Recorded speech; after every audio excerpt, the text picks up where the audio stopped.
to One Man's Collection. Today I am looking at the Ferrari Collection Magazine issue number 63. This is the Ferrari Mondial 8, or also known as Mondial Coupe.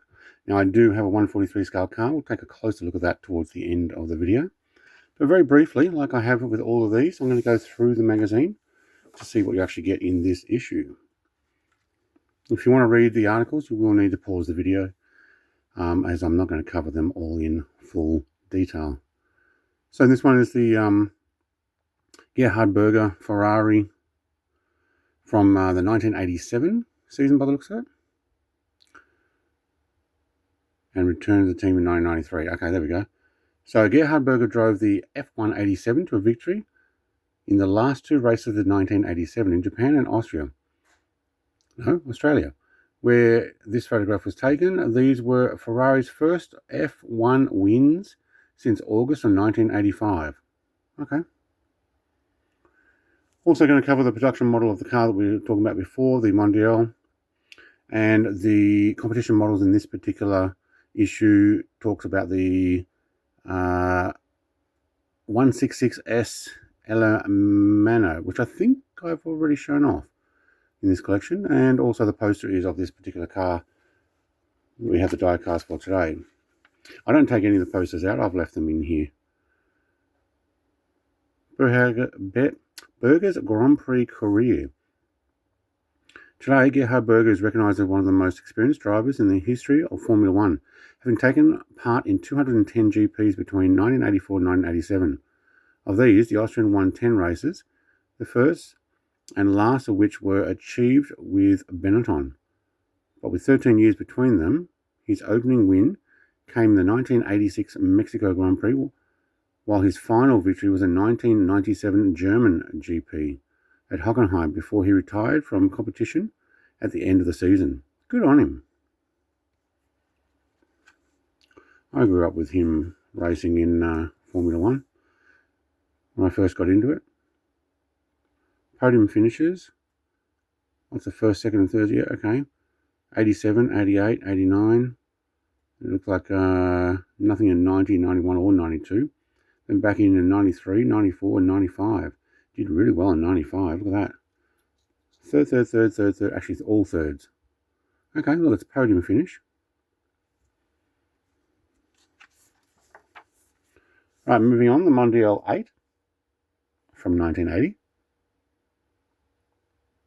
That was one of the first 2+2 Berlinetters with a mid-mounted engine. The Ferrari Mondial 8 initially received lukewarm reception when it was released in 1980. Some felt it was not sporty enough for a prancing horse model, though later incarnations would prove to be far more popular. I do remember these.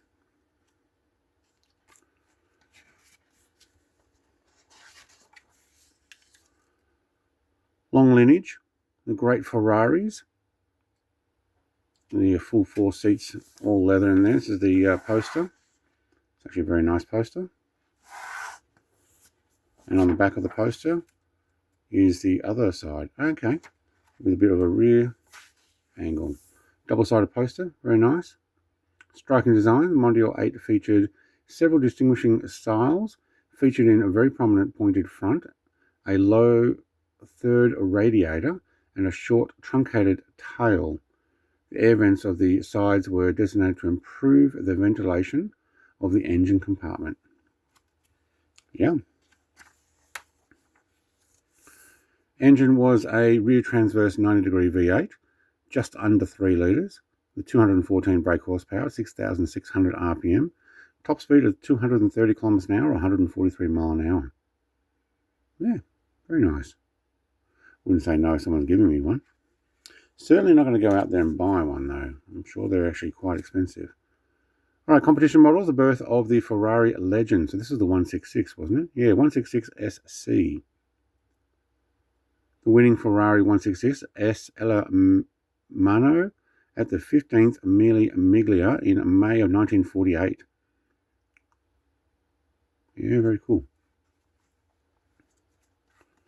Let's keep moving on. It's going to be a hard one to read with the text on that background. So this one's had a front longitudinal 60-degree V12, just under 2 litres, 90 brake horsepower, 6,000 RPM. It's all about 1948 though. The top speed 170 kilometers an hour or 106 mile an hour. But obviously reliable enough to win the race. And the Barchettas win in Sicily. Coming up in the next issue is the 375 Plus model. And I don't remember if it's got the 123 on it. I have to have a look at that again. Competition model. Nice.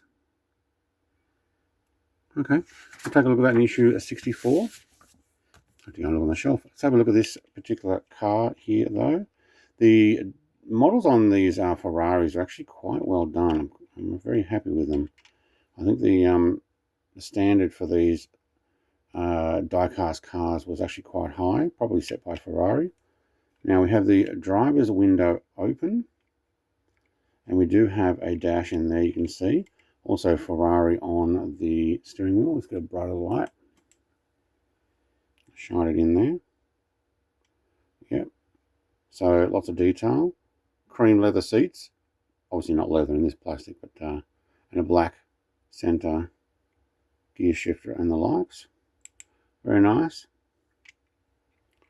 A classic 5-spoke Ferrari wheels.